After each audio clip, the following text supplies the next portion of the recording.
आपको सीधा हम लिए चलते हैं कांग्रेस विधायक दल की बैठक, जिसमें टीकाराम जूली नेता प्रतिपक्ष भजनलाल जी का बयान मुझे याद है, मुख्यमंत्री जी का, जो उन्होंने कहा था कि मैं पिछली सरकार की योजनाओं को बंद नहीं करूंगा बल्कि उन योजनाओं को बढ़ाने का काम करूंगा। आज मैं कहना चाहूंगा 7 महीने हुए हैं, 7 महीने के अंदर चिरंजीवी योजना बंद कर दी है, दुर्घटना बीमा योजना इन लोगों ने बंद कर दी है, ये जो इंदिरा गांधी स्मार्टफोन योजना है वो इन लोगों ने बंद कर दी है, अन्नपूर्णा किट जो है वो इन लोगों ने बंद कर दी है, अन्नपूर्णा रसोई की जो थाली की जो संख्या थी वो इन लोगों ने आधी कर दी है, राजीव गांधी युवा मित्र इन लोगों ने हटा दिए हैं, महात्मा गांधी प्रेरक इन लोगों ने हटा दिए हैं। और सबसे बड़ी और महत्वपूर्ण बात मैं ये कहना चाहूंगा, आज तक जो काम प्रशासनिक स्वीकृति, वित्तीय स्वीकृति और टेंडर और उसके बाद उनके वर्क ऑर्डर ये जारी होने के बाद में भी कामों को रोका जा रहा है, और जो काम शुरू हो गए उनकी पेमेंट रोक के उन कामों को रोका जा रहा है। ये एक प्रकार की तानाशाही ये सरकार करना चाह रही है। और मैं ये भी कहना चाहूँगा, आज इस बात को हम बड़े यहाँ भी बैठक के अंदर भी डिस्कस करेंगे कि भादरा के अंदर जो हुआ है, ये देखिए संविधान पे फिर काला धब्बा ये लोग लगाने के काम कर रहे हैं। बीजेपी के पास मेंबर पूरे नहीं होने की वजह से वहां का जो अधिकारी है, चुनाव अधिकारी, वो छुट्टी लेके चला गया। तो इतना गंभीर बीमार था तो कहाँ वो एडमिट हुआ है, उसका बोर्ड के द्वारा उसकी पूरी जो है मेडिकल जांच कराई जानी चाहिए। और ये चीजें राजस्थान के अंदर नहीं चलती थी। जो एक नई परिपाटी ये लोग डाल रहे हैं कि कांग्रेस के जहां बोर्ड हैं उनको गिराया जा रहा है, उनकी जबरदस्ती जांच की जा रही है, और उनको कोर्ट के राहत मिलने के बाद में भी कोर्ट के आदेशों की भी पालना नहीं की जा रही है। चंडीगढ़ में जिस प्रकार से इन लोगों ने किया था वैसा ही अब कर रहे हैं। श्रीकरणपुर में इन लोगों ने चलते चुनाव के अंदर आचार संहिता के अंदर जो कैंडिडेट चुनाव लड़ रहा था उसको मंत्री बनाया था, और उसके बाद में हालात क्या हुए जनता ने इनको बता दिया था। मैं ये कहना चाहूँगा, ये सरकार जो है आज जिस प्रकार से काम कर रही है ये काम जनता के हित का नहीं है। बजट आ रहा है कल, मैंने कल बैठे बैठे एक बात सोची कि जरूरी है क्या विपक्ष हमेशा किसी चीज को क्रिटिसाइज ही करे? अगर कोई अच्छी चीज है तो हम लोग इनका समर्थन भी करेंगे। मैं ये कहना चाहूंगा, अगर अच्छा बजट आता है तो हम समर्थन भी करेंगे, मैच बजाएंगे। लेकिन पिछली बार की तरह पिछला जो बजट आया था, दिया कुमारी जी ने जो बजट पढ़ा उसके अंदर इन्होंने कहा कि हम किसानों को 2000 रुपये बढ़ाएंगे। वादा तो 6000 का था, चलो 2000 बढ़ाए, उसमें भी 1000 रुपये अभी खाते में डले। इन्होंने वादा किया किसानों को गेहूं का समर्थन मूल्य 2700 रुपये देने का, उसमें मात्र 125 रुपये इन लोगों ने बढ़ाए। इन्होंने वादा किया डीजल पेट्रोल को हरियाणा के बराबर करने का, लेकिन उसमें भी कुछ रुपए घटाकर इतिश्री कर ली। तो इस प्रकार के जो इनका संकल्प पत्र की जो बातें हैं या जो पिछला बजट है वो सारे यूं का यूं अधूरा पड़ा है। उम्मीद है कि इन लोगों का विजन इस प्रकार से होगा कि राजस्थान तरक्की करे, राजस्थान आगे बढ़े, राजस्थान के युवाओं को रोजगार मिले, यहाँ के किसान को सहायता मिले, और कानून व्यवस्था है वो दुरुस्त रहे। मैं देखूंगा कल कितना पैसा ये कानून व्यवस्था के लिए देते हैं, कितना पैसा गरीबों के लिए देते हैं, कल आने के बाद में बताएंगे। लेकिन मुझे लगता है कि राजस्थान को इस दिशा में सोचना चाहिए कि आज संविधान को जो खत्म करने की बात हम पहले भी उठा रहे थे, लोकसभा चुनाव के अंदर भी उठा रहे थे, उस बात को राजस्थान कहीं ना कहीं एक्सेप्ट कर रहा है, और यहाँ संविधान पे लगातार हमले ये लोग कर रहे हैं। शैडो कैबिनेट की तैयारी पूरी है। हमारे जो अनुभवी विधायक हैं और जो युवा विधायक हैं, दोनों मिलकर इस सरकार को घेरने का काम करेंगे। हम शैडो कैबिनेट बनाकर जो भी जनता के हित के मुद्दे हैं उनकी जिम्मेदारी हमारे विधायक साथियों को देंगे, और वो उस विषय पे पूरा चिंतन करेंगे, पूरी उसकी रिसर्च करेंगे, और उसके बाद विधानसभा के अंदर उन बातों को लेके आएंगे। थे नेता प्रतिपक्ष टीकाराम जूली, जिन्होंने की अपनी बात रखी है कल के बजट को लेकर के। उनका कहना है कि विपक्ष हमेशा विरोध के लिए नहीं है। अगर ये बजट अच्छा आता है, आम जनता की सहूलियत के लिए बजट होता है, तो ये यहाँ पर बेंच भी बजाएंगे। बजट सत्र है राजस्थान की विधानसभा का, और कल सरकार बजट प्रस्तुत करेगी, तो उससे पहले तैयारी के लिए जूली साहब ने, नेता प्रतिपक्ष हमारे हैं, उनकी अध्यक्षता में आज ये बैठक बुलाई। हम सब शामिल हुए हैं। किस प्रकार से इस बजट सत्र में विपक्ष की भूमिका, जनता के मुद्दों को लेकर के हमारी रहेगी, इसकी रणनीति की हम लोग चर्चा करेंगे। और जो 8 महीने में, 7 महीने में हमने जो आलम देखा है,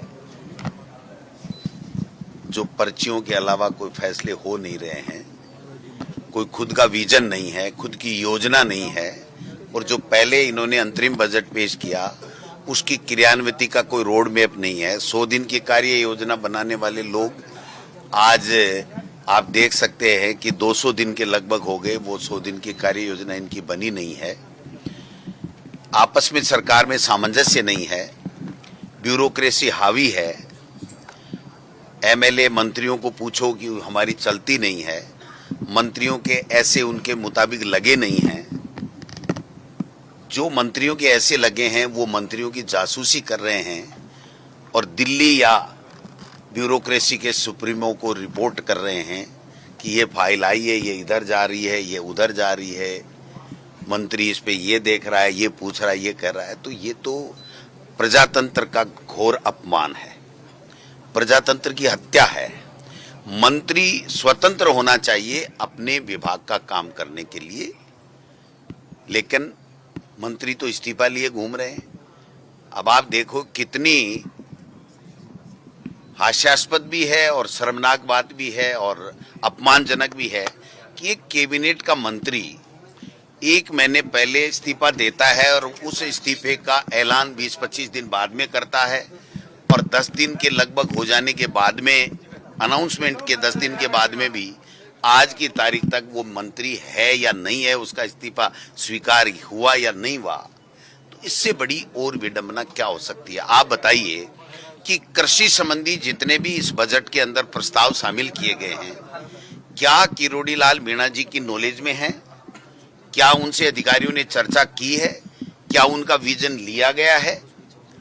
मुख्यमंत्री जी पूरे बजट के ऊपर परिचर्चा कर रहे थे, हर वर्ग से की है, अच्छी बात है, लेकिन वित्त मंत्री दिया कुमारी जी बजट पेश कर रही है, उन्होंने कितनी मीटिंगें ली, कितना उन्होंने लोगों से राय ली, क्या उनका विजन इसके अंदर है? उनका विजन आएगा या फिर मुख्यमंत्री जी ने जिन्होंने सारी बैठकें की है उनका विजन आएगा?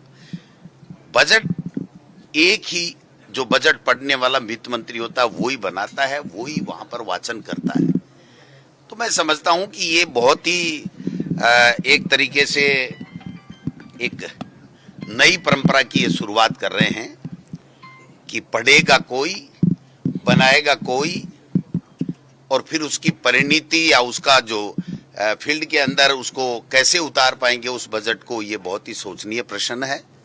क्योंकि जो पिछला अंतरिम बजट था उसमें जो घोषणाएं दिया कुमारी जी ने वित्त मंत्री की हैसियत से की थी, मैं दावे के साथ कह सकता हूं, हम कल नहीं तो परसों जब हमारी चर्चा होगी, बहस होगी इस बजट के ऊपर, तो हम एक एक चीज बताएंगे कि आपने केवल बातें की हैं, बातों के अलावा कुछ नहीं किए। क्योंकि इनके मुखिया ही मन की बात कर रहे हैं, काम की बात नहीं कर रहे, तो ये कहां से काम की बात करेंगे? ये भी केवल मन की बात करेंगे, एक दूसरे के पटकनी देने की बात करेंगे, हमारी जो सरकार की अच्छी योजनाएं थी उनकी समीक्षा की बात करेंगे, और अनर्गल बयानबाजी करेंगे, सब पे भ्रष्टाचार के आरोप लगाएंगे, सब पे कहेंगे सब कुछ योजनाएं गड़बड़ है। आप बताइए, इंग्लिश मीडियम स्कूल कितनी शानदार चल रही है, लॉटरी से एडमिशन हो रहे हैं, और हमारा शिक्षा मंत्री जब से बना है तब से उस इंग्लिश मीडियम स्कूल के पीछे पड़े हुए हैं। और कारण है इसके पीछे, बहुत स्पष्ट कारण है कि वो नहीं चाहते कि गरीब के बच्चे इंग्लिश मीडियम में फ्री में पढ़ करके अपना भविष्य का निर्माण कर सके।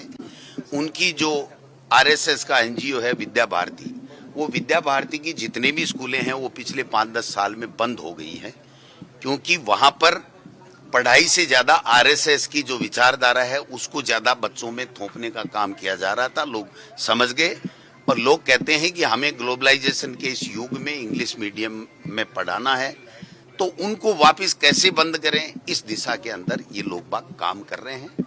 और आपको शिक्षा के अलावा वो सारी बातें मंत्री जी से सुनने को मिलेंगी जो जरूरी नहीं है। जनता ये कह रही है कि भाई आप कैसे हमें अच्छी शिक्षा दोगे, कृषि मंत्री कैसे कृषि विभाग में किसानों को कैसे खुशहाली उनके जीवन में आए, किस प्रकार की योजनाएं और मदद दें। आप बताइए, अब बरसात का मौसम है, किसान का तो जीवन यापन इसी कृषि से ही हो रहा है, और वो कृषि के बारे में इस बजट में क्या चीजें आएंगी। हमारी सरकार थी तब हमने कृषि का अलग बजट पेश किया था, और आज दुर्भाग्य से अलग तो नहीं आ रहा, लेकिन कृषि का बजट कैसे बना, किसकी राय से बना, कृषि मंत्री को पता है कि नहीं, ये भी मतलब संदेह के दायरे में है। और मैं जहां तक समझता हूं कि उनसे कोई अधिकारियों ने कोई चर्चा नहीं की है। तो अब इस बजट का क्या हाल होगा, ये देखने वाली बातें हैं।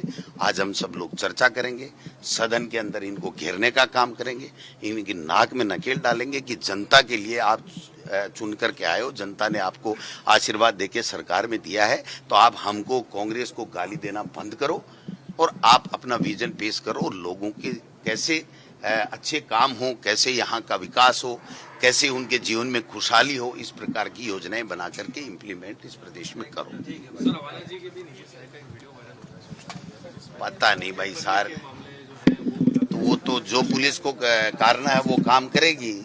जिस किसी का भी वीडियो होगा, कल हमने बाड़मेर में भी देखा था, एक वीडियो वायरल हो रहा है जो बंदूकें, लाठियां, सिरियां लेकर के तो आज मारपीट कर रहे हैं, जानलेवा हमला कर रहे हैं, और ये सरकार कोई बात करने के लिए तैयार नहीं है। तो मैं तो ऐसा कहता हूं कि इस अपराध के ऊपर अंकुश लगे।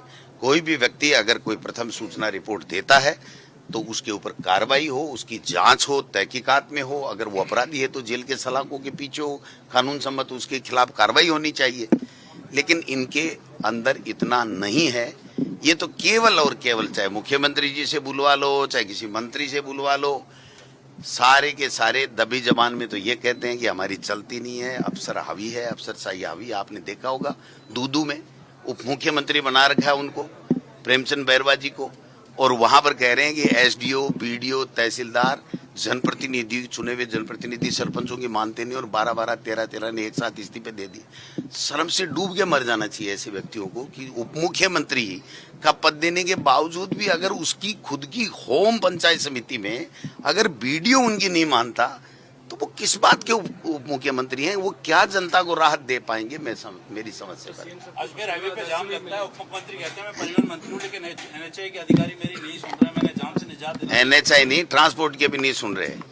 और आपने देखा होगा कि बॉर्डर के ऊपर रात को जो लूट खसोट होती है ना परिवहन विभाग में, वो सब बातें हम राजस्थान की विधानसभा में जब समय आएगा तब बताएंगे। सीएम साहब की राज्यसभा मिलने की बात सामने आ रही है, कोई तस्वीर सामने नहीं है, लेकिन 1 घंटे मीटिंग चलने की बात सामने है, क्या लगता है? ये भी एक खबर है, ये भी एक खबर है भाई, ये भी एक खबर है। हम तो गहलोत साहब से रोजाना ही मिलते रहते हैं, अभी भी आज भी मिल के आए, 3 दिन पहले भी मिल के आए, 4 दिन पहले में, लेकिन उस खबर को प्लांट कराई गई, फोटो ली नहीं गई, तो क्या इसमें कोई बड़ी बात कर दी क्या? सीएम को तो रोजाना जाके राय लेनी चाहिए सीनियर लीडर से, और मैं तो कह रहा हूं कि कांग्रेस के वरिष्ठ जो नेता हैं उनसे भी राय लेनी चाहिए।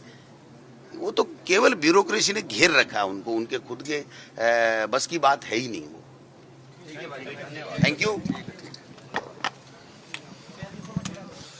तो कांग्रेस विधायक दल की बैठक की तस्वीरें, जहां पर ये बैठक आयोजित की गई और इसमें नेता प्रतिपक्ष टीकाराम जूली और पीसीसी चीफ गोविंद सिंह डोटासरा और सचिन पायलट भी इस बैठक में मौजूद रहे।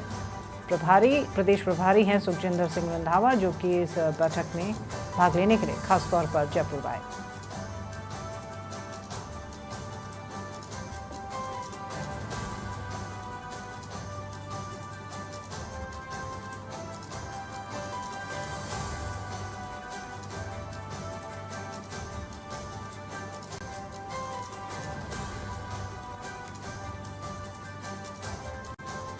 तो कांग्रेस प्रदेश प्रभारी सुखजिंदर सिंह रंधावा ने क्या कुछ कहा, वो भी सुनाते हैं आपको।